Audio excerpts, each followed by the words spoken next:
Hello everyone. We are almost at the end of our course. These are three very small themes. One of them is very important. The other two also important but kind of supportive one.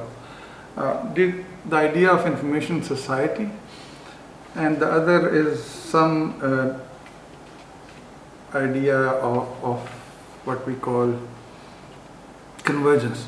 The idea of information society is an interesting one. Many scholars avoid dealing with it. Some people think that it's useless to understand something that complex as an information society. Some go for very simplistic answers, which are kind of a very layman and street smart answers. The very idea of information society emerged from Japan basically, which is also somehow related to what we call a post-industrial society. And the economic background of an information society is that the manufacturing sector gave way to the service sector. Like there was manufacturing in abundance, and then you had to sell it, and you have to give information about things. So once the manufacturing aspect was well in place, then we could think about an information society, like telling people how is this car better than the other one, and how would this brand be better than the other one, why should you spend more money on this or that. So it was based on information. The idea of information society is simply on the basis of the importance of information in a society. Like people say knowledge is power, but some people say power is power and knowledge is not power. But information is power, and we see it all the time. Some economists, when they monetize information, think that information is knowledge, but that's not true. At least I don't adhere to this idea, because I still believe that knowledge is something that you learn out of experience, and this is also evident from the fact that we know a lot of terminologies like information superhighway and information age, and politicians borrowing is all the time in supply and consumption, and things like that, like an information economy, knowledge economy, and many of the things that if you win an award by answering a quiz show, people will take pride in that they are into knowledge economy. Well, it's partly true, but it's not totally true, because knowledge comes at a different level. And there's a model also, which is a very simple model, and it also gives us an idea of why information couldn't be knowledge. Like there is an abundance of information coming to us, which is data basically. And so it's possible with the technology that everybody can put a lot of information into what we call the information highway. As nations can do that, individuals could do that, politicians could do that, so everybody. The good thing about it is that you have more choices, but the bad thing about it is that you might get confused. And also it affects our way of life and everything. Like there is a model which is simple, that an enormous amount of information is given to people. So that's the supply aspect. And then when the information is received, and which is far lesser than, and the information that people can make sense of or make use of, is far lesser than the information that is sent to them. But then comes the next phase, which is the application of that information. How much of the information, how much of the information that you get and you retain also, and you have it in mind, but how much does it go into your decision-making processes, and how much change does it bring into your lifestyle? That's the big question, and I think that's where it differs from knowledge, basically, because knowledge is something that is use of the information that you have. If you can't use it, and if you don't find it fit enough, then it's not of any use.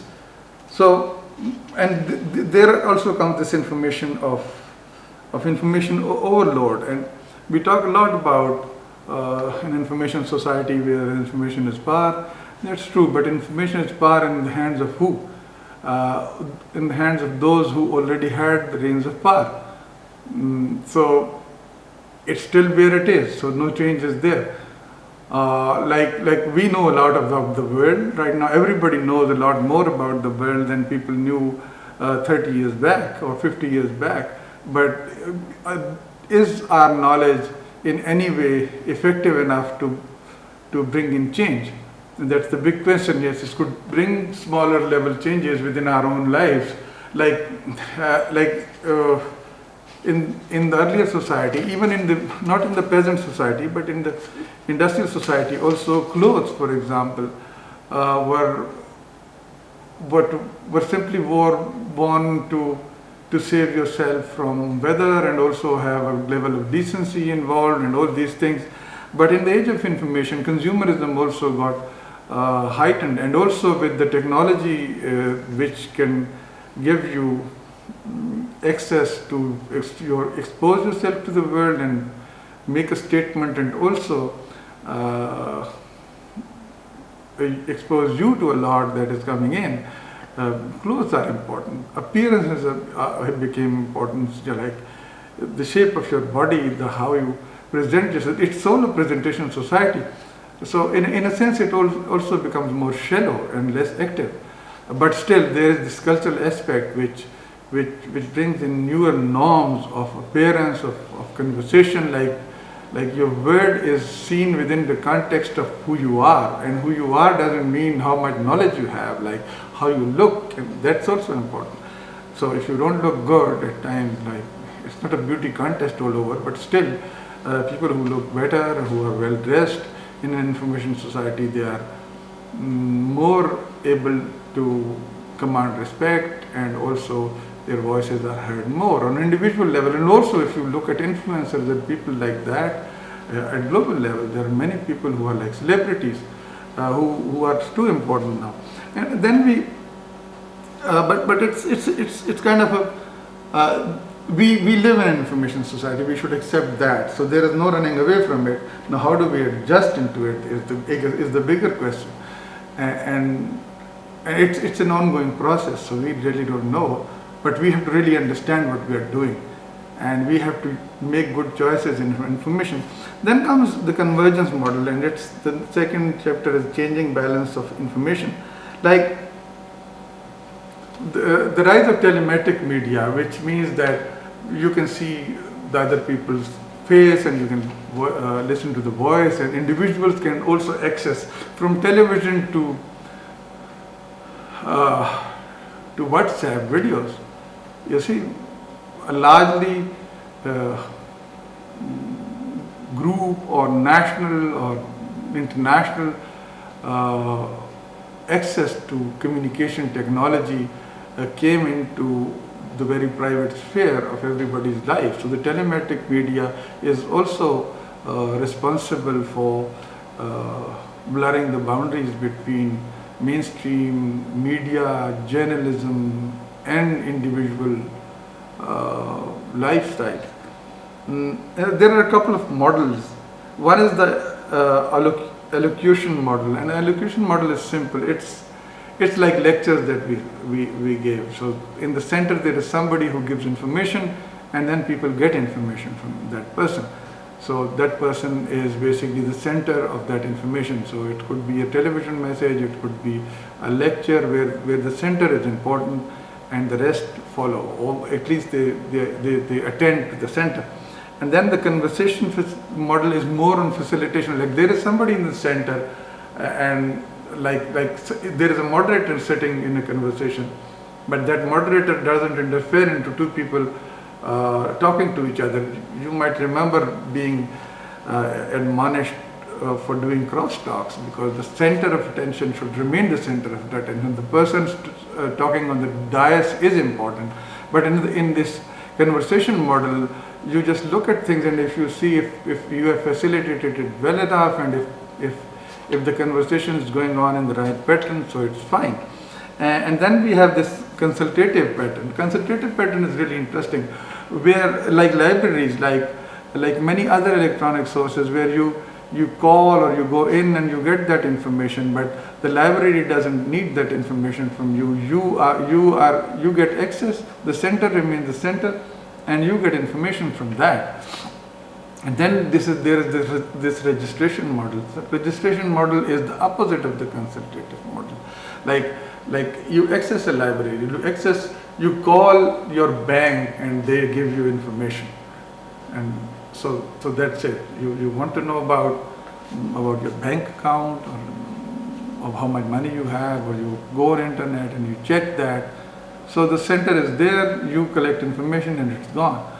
But the registration model means that the center demands information from you. Like like automated recordings of calls, that if you call any office, the call gets recorded, a record is there. So you are just registering there, and that data is closed. So you know before interacting with them that if you register to a government website and they ask you to give certain information, you can't take back that information. That registry is there, it's important, it won't work without that. So these are some models of what we call the changing balance of information. Now the changing balance means that who is in power, basically. Like in a traditional model, the source of information is in power, but in this model it's not true. Like sometimes it's like in a consultative model, the recipient of information are in power. In a conversation model again, but in the registration model and in the elocutive model, it's centralized. Their source of information remains powerful. And when we move it open and we move it into the bigger media, mass media structure, there we see the bigger problem. Not the problem, but the bigger changes, the bigger complexity. And these are the convergence models of media regulations. How do you regulate media? And that's the question over here. And that's the million-dollar question, keeping in mind our present-day media and the way the governments are trying to treat them. Like the broadcast model has always remained very important. Like broadcast is closely monitored, and the laws for the broadcast activity are very strict. And there's like the saying goes that broadcasting is too important to be left on its own. So the government always tries to have a control over the broadcast model, whereas the print model is kind of the governments are very lenient on them, and you can see that. So the government is just sitting right in the middle like a consultative body, and you print a newspaper and it goes through. But television or radio is monitored very carefully. You can see the way PEMRA treats television channels and the way the other laws to the newspapers are applied even today. And then there is what we call the common carrier model. Like the common carrier model is the way you send stuff to other people, or you make a telephone call. It's kind of your information or your things being carried to another person, individual, or anybody. It's more of a personal model in like what. But the question right now here is that technology has just converged everything into the one. Like you are doing a WhatsApp chat with somebody, and then comes a video in that, and also you are on a Facebook page, and it's kind of a common carrier, you can say, and there comes a video, and you start offering your comments on the video, and there comes a newspaper article, and you say okay, and somebody has given a caption to a video or a newspaper article, and they have just taken out of it what they think is the message. And then out of interpersonal communication, like the way we discuss on our walls, opens up a global communication. If there are many people living in many areas of the world, you might get a global communication structure. And this convergence is really difficult to handle. And this is what we see where the Pakistani government and many other governments are struggling with. Like, first they thought they would be able to control the social media by having specific laws like PTA in Pakistan, Pakistan Telecommunication Authority, and they say, okay, the FIA and PTV will solve the issue, and we will have a separate model for regulatory model for electronic media, PAMRA, Pakistan Electronic Media Regulatory Authority.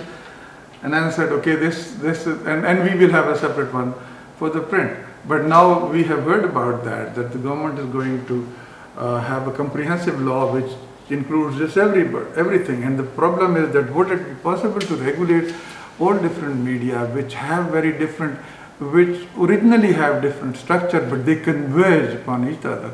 And the problem here is that controlling convergence is difficult, because for convergence you have to really understand how different media converge and when. Like, you can't just have a rigid rule for that, and nobody in the world is yet ready. Like, especially those governments and those institutions which want to regulate the way they used to regulate in the 60s.